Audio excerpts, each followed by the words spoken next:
Mabilisang balitaan, komprehensibo at totoo sa loob ng 1 minuto.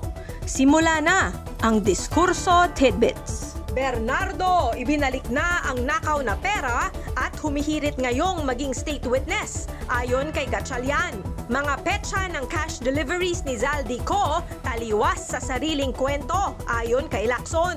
Libo-libong INC members nag-overnight sa Luneta para sa Day 2 rally. Duterte camp itinaboy ng INC sa Luneta. Tulfo naglatag ng batas para sa BPO workers. 36,000 minimum wage itinutulak.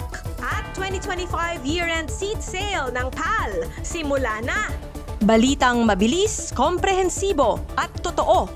Yan ang Diskurso Tidbits.